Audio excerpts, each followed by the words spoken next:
All right, welcome back, everyone. We're diving deep today, and, well, we're going to be looking at mindful money, how to build wealth with intention and balance.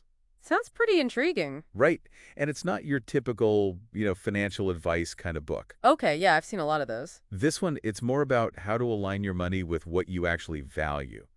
Mm. Finding that kind of balance between, like, planning for the future, but also enjoying what you have right now in the present. Oh, I like that. Yeah, and so we're going to really break down how this book uh, does that, how it brings together the financial, smarts, but also the practical everyday tips. And it even uses a lot of stories that I think a lot of people will relate to. So it's not just a dry, like, textbook kind of thing. Exactly. That's good. And the whole goal here is to help you figure out how to, well, achieve that lasting abundance, not just a quick buck. Right. It's about more than just the numbers, it sounds like. Yeah, exactly. And, one thing that really struck me as I was reading this book was how it kind of challenges that idea that more is always better when it comes to money, you know? Yeah, I've definitely felt that pressure before. Right. It's like always got to be chasing the next dollar. Yeah. But this book encourages you to really think about, like, what's the relationship with money? Like, how do you think about it? How do you use it? Exactly. And to understand what abundance really means to you, It's, personally. might be different for everyone, right? Exactly. It might not always be about having, like, a huge pile of cash. Right, right. There's got to be more to it than that. Yeah. There's this full story in the book. It really stuck with me, and I think it illustrates this idea of mindful money really well. Oh, I'm curious. So there's this woman, right?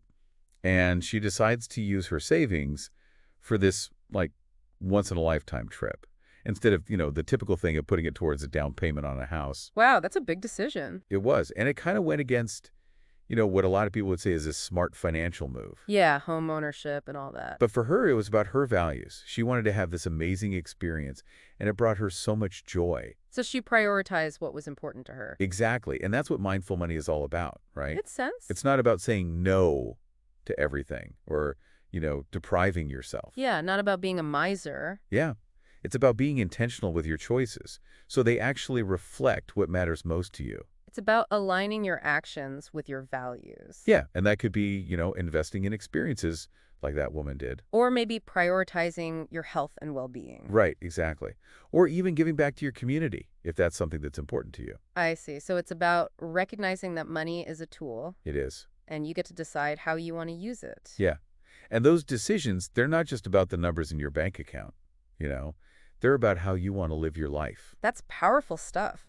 It is. And I'm really curious, like, how does the book actually take these kind of big ideas, these principles, and turn them into something, well, something you can actually do?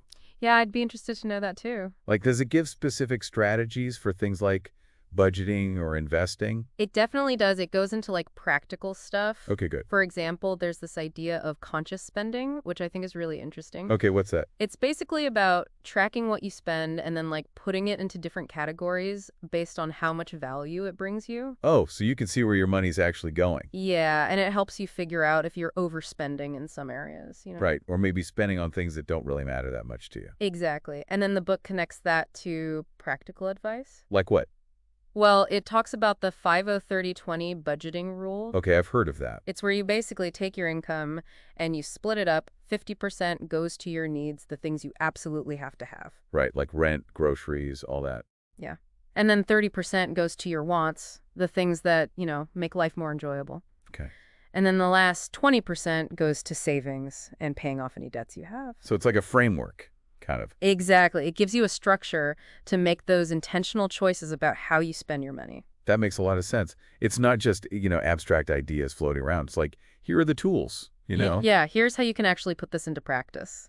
And I think those stories that we were talking about earlier, those relatable stories, those are a big part of that too. Right. They make it more real. They do. They bridge that gap between like the theory and actually doing it. They show how these principles can actually work in someone's life. Yeah, they're like little case studies almost. Exact. And I think those stories are so powerful because they show you that change is possible. Right. You see someone else doing it successfully. Exactly, like you read about someone who's finally doesn't out of debt, or they finally achieved that financial goal they've been working towards, and they did it all by using these principles of mindful money. It's inspiring. It really is. Yeah, it's like, okay, if they can do it, maybe I can too. Exactly. And it can be really motivating. It can.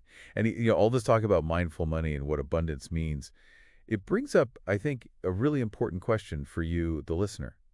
What does abundance actually mean to you? That's a good question to consider. Like, really think about it. Is it about having that financial security? Knowing you're going to be okay. Yeah, or maybe it's about having the freedom to pursue the things you're passionate about. Like your hobbies or your dream job or Or something. maybe it's something completely different. Could be anything. But the important thing is to figure out what it is for you. And then think about how those principles of mindful money, the things we've been talking about today, how can they help you actually achieve that vision? So take a moment, just sit with that question for a bit. Yeah, that's a good one to reflect on. So as we're, kind of wrapping up our deep dive here into mindful money, I think the main takeaway is pretty clear. Yeah, it's about more than just getting rich. Exactly. It's about using your money, your finances, as a way to create a life that actually lines up with what's important to you, with your values, with what you want to do in the world. With your aspirations. Yeah, it's about finding that sense of balance, and that feeling of fulfillment that goes way beyond just how much money you have in your bank account. It's about true well-being, I think. It is. And it's about empowering yourself to make choices that actually support that well-being. Exactly. And so with that in mind, we're going to leave you with this final thought. What's one small step, just one, that you can take today to start managing your money more mindfully? Ooh, I like that. Like maybe it's just tracking your spending for a week, seeing where your money actually goes. Or maybe it's finally creating a budget, but one that aligns with your values, like we were talking about. Right. Or maybe it's even just having an honest conversation with your family or the people you're close to about your financial goals. Yeah, opening up that dialogue. Because remember, even those small changes, they can have a ripple effect. They can start to shift things and move you towards a life with more of that abundance and intention that we've been talking about today. And who knows what positive changes could come from that. Exactly.